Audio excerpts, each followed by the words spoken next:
네, 안녕하십니까. 위험물 기능사 필기 한 권으로 쉽게 끝내기.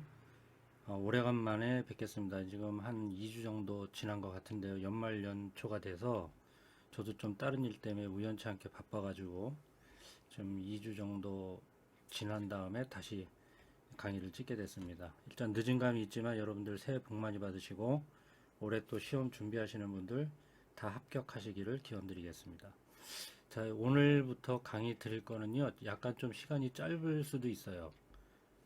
그러니까 이제 저희 교재에 나와 있는 거를 기준으로 해서 강의를 드릴 텐데, 일단은 교재에는 이제 뭐 편집이 잘 돼 있는 부분에서 그냥 거기 있는 거를 출력해가지고 이제 제가 강의를 드릴 텐데, 판서가 안 되더라도 말을 많이 드릴 테니까 요거를 주의 깊게 몇 번 반복해서 들으시면 아마 기능사 문제를 푸는 데는 전혀 문제가 되지 않을 정도로 제가 설명을 드릴 테니까요. 뭐 기회만 되실 때마다 배속을 빨리 해서 들으셔서 반복해서 들으시면 도움이 되지 않을까 그렇게 생각하고 있습니다.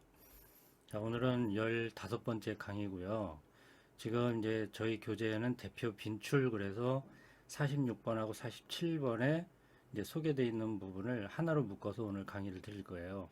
왜냐하면 지금 대표 빈출 46에 보면 연소가 잘 일어나기 위한 조건 이렇게 되어 있고요.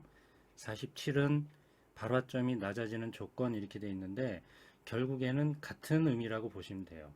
이제 가연물의 조건이라고 생각하셔도 되는 거예요. 그래서 연소가 잘 일어나기 위한 조건이라면 발화점이 낮을수록 연소가 잘 일어날 테니 요거는 지금 같은 개념이라고 보시면 되는 거예요.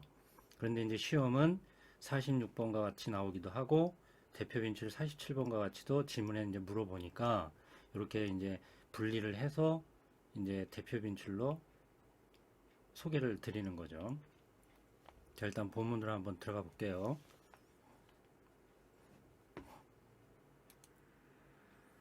네, 대표 빈출 46 이렇게 되어 있죠. 연소가 잘 일어나기 위한 조건 이렇게 되어 있어요. 뭐 다 아시는 거겠지만 제가 이제 읽어가면서 또 부연 설명이 필요한 것들은 또 설명드리도록 하겠습니다. 자, 첫 번째, 이 발열량이 클 것 이렇게 되어 있죠. 제가 이제 여기 볼드 처리되어 있는 부분이 이제 반대로 이제 뭐 시험에 출제가 되는 거예요. 뭐 틀린 경우를 찾아라 그러면서 발열량이 작을 것 이런 식으로 나오겠죠. 그래서 제가 이제 볼드 처리해 준 부분을 좀 유의 있게 보시면 될 거고, 일단 연소가 잘 일어나려면 발열량이 커야 될 거 아니에요. 그죠? 열이 많이 발생이 돼서 발화점이 쉽게 도달이 될수록 연소가 잘 일어날 것이기 때문에 당연히 발열량이 커야 될 것이고요. 그 다음에 연소라는 것은 기본적으로 공기 중에 있는 산소하고 반응하는 것이니까 산소와의 친화력이 클수록 연소가 잘 일어나겠죠. 이건 뭐 너무나 당연한 얘기예요. 그죠? 발열량이 커야 되고, 그 다음에 공기 중에 있는 산소와 반응을 해야지만이 연소가 일어나는 것이기 때문에 산소 친화력은 당연히 커야 될 것이고요. 그 다음에 이 부분이 이제 좀 이해가 안 되시는 분들이 가끔 있는 것 같아요. 열 전도율이 작아야지만이 연소가 잘 일어난다 이런 얘기예요. 그럼 열 전도율이란 뭐냐면 쉽게 얘기해서 열을 잘 뺏기는 거예요. 그러니까 열 전도율이 크다 그 얘기는 내가 가지고 있는 열을 내가 함축해서 내가 뺏기지 않고 갖고 있는 게 아니라 주변으로 자꾸 열을 확산시켜서 자꾸 뺏겨버리는 거죠. 그러니까 열 전도율이 크다는 얘기는 내가 열을 품고 있지 않고 자꾸 주변으로 이렇게 뺏겨버리는 거기 때문에 내 자신의, 즉 가연물의 온도가 올라갈 수가 없는 것이 되는 거죠. 그래서 발화점에 도달되기 어렵고 연소가 일어나기 어려운 일이 되는 거예요. 그러니까 열 전도율이 커야 되는 게 아니라 열 전도율은 작을수록 주변으로 열을 뺏기지 않고 내가 열을 잘 품고 있어서 발화점에 쉽게 도달할 수 있다. 이런 의미가 되는 거죠. 그래서 열 전도율은 작아야 되는 거예요. 우리 종교에 보면 이제 전도 그러잖아요. 전도가 뭐겠어요? 옆으로 자꾸 이렇게 전파시키는 거란 말이죠. 그죠?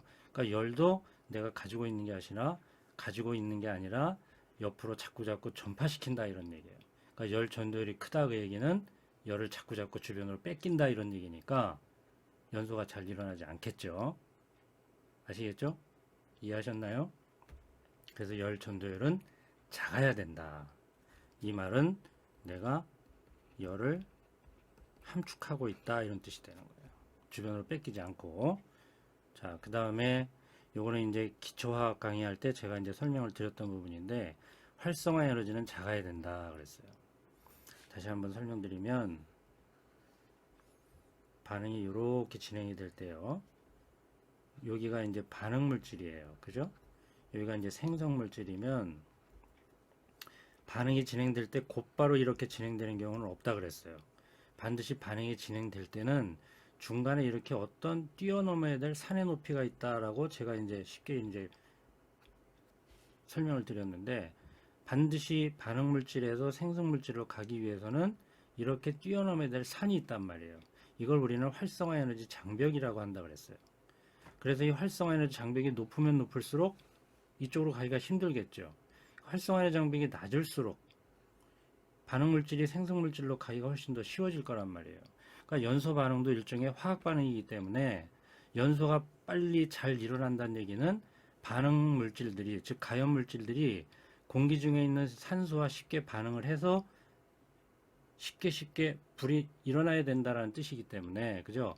활성화 에너지 장벽은 낮을수록 연소가 잘 일어날 거란 말이에요. 그죠? 그래서 여기 활성화 에너지는 작아야 되고, 같은 말이지만 달리 표현하면 활성화 에너지 장벽은 낮아야 되고, 이럴수록 우리는 연소가 잘 일어날 것이다. 이건 예전에 기초화학에서도 자세히 설명드렸던 부분이에요. 그러니까 좀 애매하신 분들은 앞에 강의를 찾으셔서 활성화 에너지에 대한 부분을 다시 들어보시면 도움이 될 겁니다. 그 다음에 화학적 활성도는 당연히 높아야죠. 좀 전에도 말씀드렸지만 연소라는 것은 공기 중에 있는 산소와 반응하는 화학 반응이기 때문에 당연히 화학적 활성도가 높을수록 반응이 잘 일어날 거 아니겠어요. 그죠?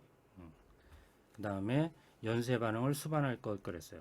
그러니까 한 번 반응이 진행될 때 연쇄적으로 계속 연이어서 팍팍팍 일어날 때 우리는 또 폭발적으로 반응이 진행된다 이렇게 보는 거잖아요. 그러니까 연쇄 반응을 수반할수록 연소는 더 잘 일어날 것이다 이런 얘기죠. 그 다음에 반응 표면적이 넓어야 된다. 이건 뭐 중학교 과정에서부터 많이 나왔던 얘기지만, 우리 쉽게 얘기하면 각설탕을 녹일 때가 빨리 녹아요? 아니면 가루로 만든 가루 설탕을 녹일 때가 빨리 녹아요? 가루 상태로 만든 가루 설탕을 물에 녹일 때 더 빨리 녹을 거 아니에요. 그건 뭐냐면 물과의 접촉 면적이 넓어졌기 때문에 그런 거잖아요. 마찬가지예요. 공기 중에 있는 산소와 반응하는 그 표면적이, 즉 가연물의 표면적이 넓을수록 공기와 접촉 면적이 넓어진다는 뜻이고, 산소와 반응하는 정도가 더 빨라진다는 뜻이니까 반응 표면적은 넓을수록 연소가 잘 일어나게 되는 거겠죠. 그죠? 그러니까 무조건 외우는 게 아니에요. 이 대표변질 46은 시험 문제 잘 나오는 부분인데, 저는 절대 외우지 마시라고 강조를 드려요. 외우지 않고 이해하고 있으면 추정해서 100% 답을 다 구할 수가 있는 거예요. 그냥 무조건 외우지 마시라 이런 얘기죠. 이건 따져줘야 되는 부분이에요.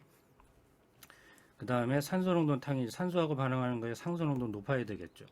그 다음에 이산화탄소의 농도는 낮아야 될 거 아니에요. 이산화탄소는 소화제인데 연소를 촉진시키는 게 아니라 불이 나는 부분을 제거시켜서 소화시키는 용도로 사용하는 거기 때문에, 그죠? 이산화탄소는 당연히 낮아야 될 것이고 산소는 당연히 높아야 될 거 아니겠어요? 그죠? 그 다음에 이제 요거 조심하셔야 돼요. 저도 이제 요 강조하려고 밑줄을 그어놨지만 물질 자체의 습도는 낮아야 돼요. 왜 요거를 강조해 드리냐면, 뒤에 이제 자연발화 설명드릴 때 예전에도 자연발화를 설명드렸겠지만 자연발화하고는 정반대되는 개념이기 때문에 그래요. 일단 여기 물질 자체라는 얘기는 가연물을 얘기하는 거겠죠. 연소가 잘 일어날 수 있는 가연물 그 자체의 습도가 당연히 낮아야, 건조 상태가 돼야 불이 잘 일어날 거 아니겠어요. 그러면 여기에서 왜 물질 자체에다가 밑줄을 걷느냐, 자연발화할 때는요, 뭐 때문에 그러냐면 자연발화가 잘 일어나는 조건 중에 뭐가 있었냐면 주변 습도가 높을수록 자연발화는 잘 일어난다 이런 부분이 있었어요. 잘 진행된다. 그죠? 이게 예를 들 때 뭐냐, 건초더미 있죠. 풀 같은 거 이렇게 막 쌓아놓은 거 있잖아요. 그죠? 볏짚 같은 거 쌓아놓은 거. 거기에는 이제 미생물들이 살고 있단 말이에요. 그러니까 미생물들이 살아서 호흡을 통해서 걔네들이 생명 활동을 유지하려면 걔네들은 적당한 습도가 있어야 돼요. 그러니까 자연 발화가 잘 일어난 조건에서는 건초더미 안에 주변에 습도가 조금 있어가지고 미생물들이 생육할 수 있는 조건이 잘 만들어졌을 때 미생물들이 생육하면서 그 미생물들이 열을 발산한단 말이죠. 그래서 건초더미 열이 자꾸자꾸 축적이 되면서 자연 발화가 진행되는 거란 말이에요. 이럴 때는 주변에 습도가 높을수록 자연 발화가 잘 진행된다 이렇게 설명드린 거고, 이거는 지금 물질 자체의 연소 조건을 설명하는 거기 때문에 물질 자체에서는 습기가 거의 없을수록 건조할수록 불이 잘 일어난다는 뜻이 되는 거예요. 그러니까 요거 두 가지는 정말 잘 구별해 놓으셔야 돼요. 별로 어렵지는 않은 건데 시험 문제를 푸시다 보면 요거 당황해서 요걸 또 거꾸로 문제를 풀으시는 분들이 있다 이런 얘기죠. 그러니까 다시 한번 말씀드리면 가연물이 연소가 잘 일어나려면 가연물 자체 내에는 습도를 적게 함유하고 있어야 될 것이고, 자연 발화가 잘 일어나는 조건에서는 이제 물질 가연물이 아니라 물질 주변에 습도를 어느 정도 머금고 있어야 그 주변에 살고 있는 미생물들이 생명 활동을 왕성하게 유지하면서 열을 발산한단 말이에요. 그 건초더미 같은데 열을 발산하고 걔네들이 함축하는 상태에서 자연 발화가 잘 일어난다 이렇게 설명드렸었어요. 요거 두 가지 잘 구분하셔서 다시 한번 정리해 주시면 도움이 될 겁니다. 여기 이제 연소가 잘 일어나기 위한 조건을 설명드린 거고요. 그래서 이제 예전에는 어떠한 문제들이 출제됐느냐, 이거 제가 이제 항상 말씀드리지만 여기에 제시된 문제 말고요, 저희 교재에는 이거보다 이제 출제된 문제들이 많은데 그건 자세하게 이제 연도별로 해서 이제 해설을 많이 이제 제시해 드렸으니까 교재를 참고하시면 될 것 같고요. 그 수많은 문제들 중에 이제 좀 몇 가지만 추려서 아, 이런 유형의 문제들이 출제되고 있구나라는 걸 잠깐 보여드리는 거죠. 자, 이제 몇 가지 문제는 어떻게 나왔는지 보시면 이제 간단해요. 여기 보실까요? 12년도 좀 먼 얘기지만 12년도 이후에 실제로 출제됐던 문제예요. 근데 이와 똑같은 문제가 항상 말씀드리지만 16년도 제5회부터는 문제가 공개가 안 됐단 말이죠. 그러니까 그 이후에는 컴퓨터 기반으로 하는 CBT 시험이기 때문에 이제 문제를 추출해서 이제 각 개인별로 문제를 할당해서 풀게 하는 거라 얘가 어느 순간에 또 그대로 출제될 수도 있었는지는 이제 개인별로 틀려서 모르지만 반복해서 출제가 됐을 거예요. 이제 종이 상태로 공개가 된 부분은 이렇다 이런 얘기죠. 자, 보시면 연소 반응이 일어날 수 있는 가능성이 가장 큰 물질은 그랬어요. 그럼 볼까요? 산소 친화력이 작고, 벌써 틀렸죠? 산소하고는 친화력이 커야 된다 그랬어요. 활성화 에너지는 작아야 된다 그랬고, 그죠? 그러니까 1번 틀렸죠. 자, 이건 친화력이 커야 되죠? 활성화 에너지가 커야 돼요? 작아야 된다 그랬잖아요. 뛰어넘어야 될 산의 높이가 낮을수록 쉽게 뛰어넘을 수 있어서 반응이 빨리 일어날 것이다 이렇게 설명했잖아요. 그러니까 이 네 가지 지문을 통해서 우린 결론이 뭐냐면 산소 친화력은 크고 활성화 에너지는 작아야 된다라고 하는 4번이 정답이 될 거예요. 이렇게 문제가 출제된 거예요. 근데 또 볼까요? 16년도 1회에도요, 4번 지문과 같은 활성화 에너지가 또 나왔죠. 그죠? 당연히 가연물의 활성화 에너지는 작을수록 활성화의 장벽이 낮을수록 연소는 잘 이루어날 거란 말이에요. 근데 여기는 거리가 먼 것을 골라라 그랬으니까 4번은 정답이 아닌 거겠죠. 맞는 말이니까. 그럼 볼까요? 그죠? 가연물의 발열량이 커야 되겠죠. 열을 빨리 많이 발산을 해야 발화점에 쉽게 도달될 거 아니에요. 그래서 연소가 잘 일어날 거 아니겠어요. 그죠? 그러니까 1번도 맞는 얘기예요. 2번. 열 전도율이 클 거. 요게 이제 시험 문제 많이 나오는 거예요. 요게 틀렸죠. 열 전도 그 얘기는 자기가 가연물 자체가 발산한 열을 자기 자체가 뺏기지 않고 가지고 있는 게 아니라 주변으로 자꾸 뺏긴다는 얘기예요. 열 전도율이 크다는 얘기는. 그러니까 자기가 발생시킨 열을 주변으로 자꾸 뺏겨버리기 때문에 자기는 발화점에 도달될 수 없는 거예요. 그래서 연소가 일어나지 않겠죠. 그래서 여기는 거리가 먼 것을 골라라. 그 얘기는 2번이 정답이 되는 거예요. 열 전도율이 크면 연소는 잘 일어나지 않습니다. 왜? 다시 한번 말씀드리지만 주변으로 열을 다 뺏겨버리니까. 발화점에 도달될 만큼의 열을 내가 함축할 수 없기 때문에 연소는 일어나지 않는다. 이렇게 설명할 수 있는 거예요. 3번. 표면적이 클수록 반응이 빨리 일어나겠죠. 그러니까 1, 3, 4번은 맞는 얘기고 2번은 틀렸다. 이런 얘기예요. 시험지는 이렇게 나와요. 그러니까 문제 자체는 어렵지 않습니다. 근데 이제 이 문제가 어렵지 않게까지 느끼려면 어느 정도 화학적 백그라운드, 그죠? 그 다음에 앞장에서 설명드렸던 그런 부분들을 잘 정리해 주시면 돼요. 외우지 마시고 따져 주시면 돼요. 자, 여기도 볼까요? 여기는 이제 17년도 1회 신유형이라고 되어 있는데요. 자, 질소가 가연물이 될 수 없는 이유는 무엇 때문인가? 이렇게 되어 있어요. 그죠? 그러면 가연물이라는 건 뭐죠? 탈 수 있는 거예요. 탈 수 있는 거. 쉽게 얘기하면 가연물이란 탈 수 있는 물질을 얘기하는 거예요. 그런데 질소는 그럼 탈 수 없는 물질이란 얘기인데 그 이유가 뭐냐? 이렇게 물어보는 거란 말이죠. 여기서 제일 중요한 것은 연소라는 건 뭐죠? 연소. 연소라는 것은 공기 중에 있는 산소하고 반응해서, 그죠?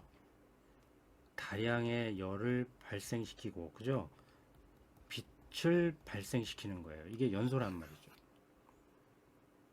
그래야 불이 난다는 얘기죠. 그죠? 옆집에 불 나는 거 보세요. 뜨겁고 빛이 막 나잖아요. 그죠?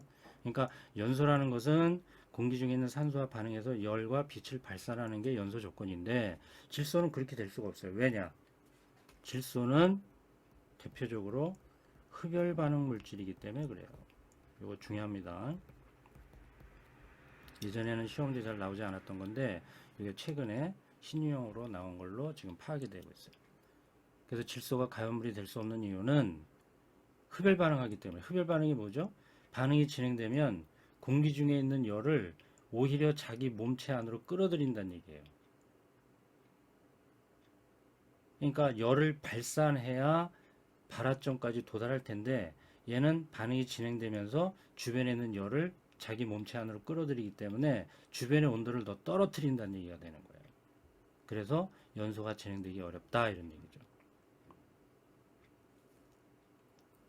이것도 오해하시는 분들이 있어요. 아까 연소하면서 그 열 전도율 할 때 자기가 발생된 열을 주변으로 뺏기지 않고 자기가 갖고 있어야 된다 그 얘기인데 그 얘기하고는 다른 얘기예요. 아까 말씀드린 주변에도 열을 뺏기지 말고 자기가 가지고 있어야 된다 그 얘기는 자기 물질 자체 안에 갖고 있는 게 아니라 자기가 일단 열을 발산했어요. 자기 몸체 안에 있는 열을 발산해 가지고 주변으로 뺏기지 않게끔 이렇게 자기 주변으로 담고 있다는 의미고 여기서 얘기하는 흡열 반응이라는 것은 아예 자기 몸체 안으로 열을 끌어들인 거예요.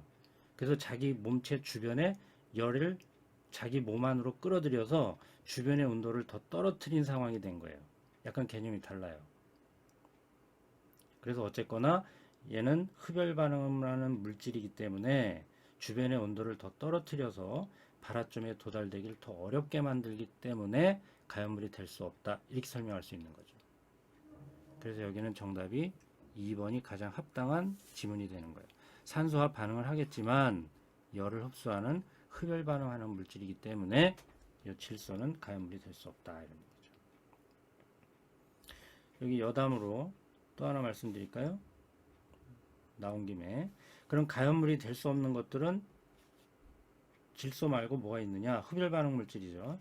첫 번째는 제가 이제 흡열 반응 물질들은 연소되기 어렵다. 그 다음에 두 번째는 불활성 기체. 그죠? 주기율표상에서 8쪽 원소. 장주기율표에서는 18쪽 이렇게 얘기하는 거죠. 이 불활성 기체들은요, 18쪽 원소잖아요. 그죠? 얘네들은 가연물이 될 수 없어요. 말 그대로 불활성 기체란 말이죠. 활성이 없는 기체들인 거죠. 그죠? 그 다음에 이것도 이제 시험 문제 몇 번 나왔던 건데, 이산화탄소 같은 경우. 그죠? 얘네들은 산화 반응이 완성된 물질이에요. 산화 반응이 완결된 물질이에요. 더 이상 공기 중에 있는 산소하고 반응 안 한단 말이죠. 그래서 이와 같은 이산화탄소 같은 경우도 가연물이 될 수 없는 거죠. 그래서 소화제로 사용하는 거예요. 그 다음에 이건 뭐 시험지 잘 안 나오겠지만 태어나면서부터 태생적으로 불안나는 것들 있잖아요. 그죠? 뭐 모래 같은 경우, 뭐 흙 같은 경우 이런 아이들은 태생적으로 뭐 연소가 일어날 수 없으니까. 그러니까 시험 문제 많이 나오는 것은 요게 몇 번 나왔던 거죠. 이산화탄소는 왜 가연물이 될 수 없느냐. 이렇게도 나온 적이 있어요. 산화 반응이 완결된 물질이라 더 이상 공기 중에 있는 산소와 반응하지 않기 때문에 얘는 가연물이 될 수 없는 거고, 이 지문에서 나온 질소는 왜 가연물이 될 수 없느냐? 흡열 반응 물질이기 때문에 그렇다. 됐죠? 네, 이 문제는 제가 설명을 좀 자세하게 드렸습니다. 자, 그 다음에 보시면 가연물이 되기 쉬운 조건이 아닌 것은 그랬죠. 똑같은 거예요. 이제는 이것도 이제 최근에 나온 건데, 가연물이 되기 쉬운 조건이 아닌 것 같은 얘기잖아요. 그죠?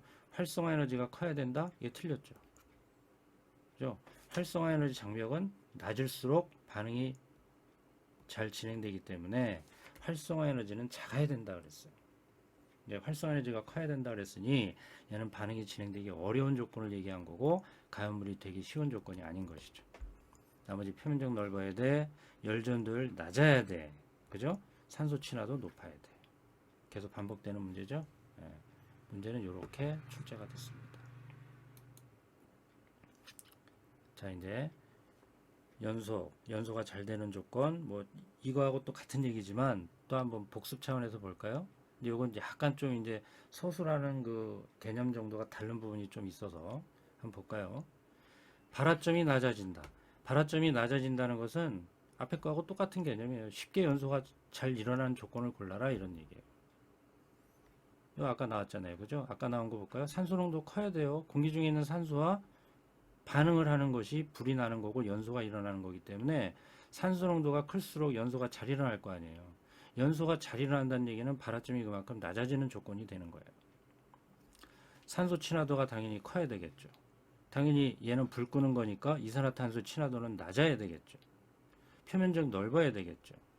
열 전도도가 작아야 되겠죠. 그죠? 아까 다 나왔던 얘기잖아요.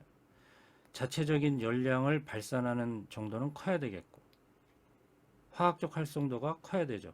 화학적 활성도는 화학 반응이 잘 일어나야 된다 이런 얘기예요. 화학적 활성도가 크다는 얘기는 연소가 잘 일어나겠죠. 또 나오죠. 활성화 에너지가 작을수록, 이거 아까 다 나왔던 얘기잖아요. 물질 자체 내의 습도가 낮을수록, 그죠? 아까 연소가 잘 일어나는 조건에서 다 나왔던 얘기예요. 근데 여기는 이유까지도 제가 간단하게 써놓은 거죠. 이거 한번 볼까요? 물질의 산소 친화도가 높을수록 산소와의 반응성도 증가할 것이므로, 그죠? 이산화탄소의 친화도가 낮으면 왜 발화점이 낮아지느냐?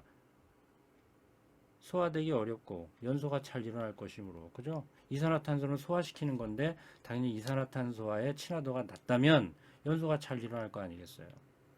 이와 같은 이유도 제가 간략하게 한 줄로 이렇게 다 제시를 해드렸죠. 그죠? 읽어보시면 쉽게 감이 올 거예요. 아까 내가 설명 다 드린 거예요. 이제 아까 나오지 않았던 내용이 이제 뭐 이런 거죠. 압력이 높을수록, 분자 구조가 복잡할수록, 유속이 빠를수록 그랬어요. 그러면 얘네들도 연소가 잘 일어난다 이런 얘기가 되네요. 발화점이 낮아지는 조건이 되는 거죠. 자, 볼까요? 압력이 높을수록 발화점은 낮아진다 그랬어요. 이유가 뭐냐?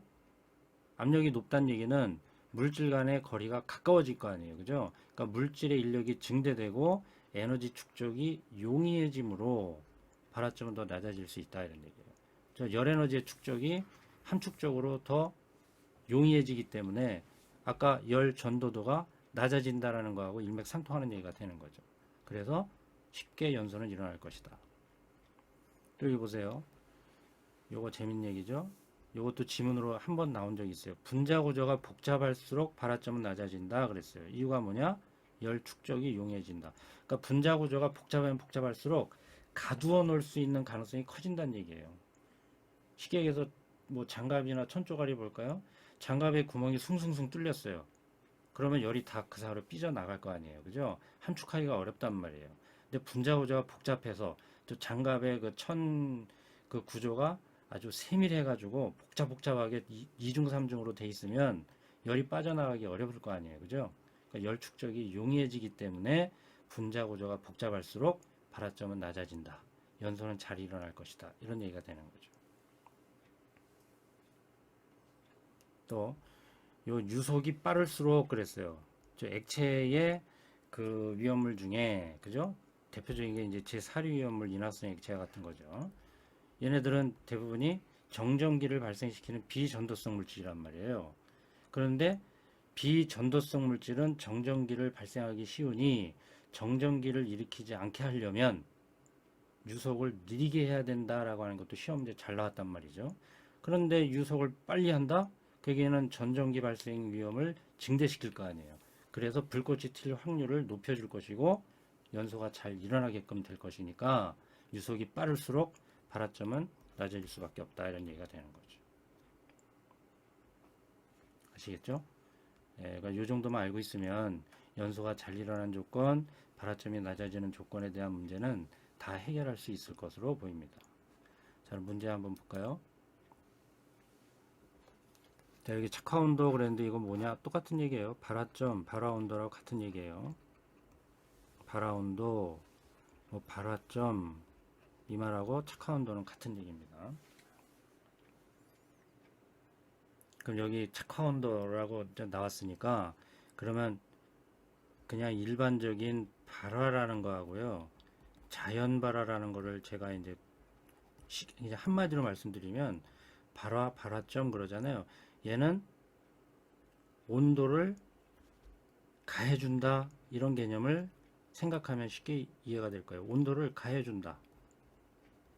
온도를 가해줘서 불이 일어날 수 있는 온도까지 올라가면 발화가 진행된다 이렇게 생각하시면 되는 거예요. 쉽게 얘기하면. 근데 자연 발화는 온도를 인위적으로 가해주는 게 아니에요. 자연적으로 그러니까 발화점보다 훨씬 낮은 온도에서도 얘네들은 열을 발산하는 조건이 맞춰질 수가 있단 말이에요.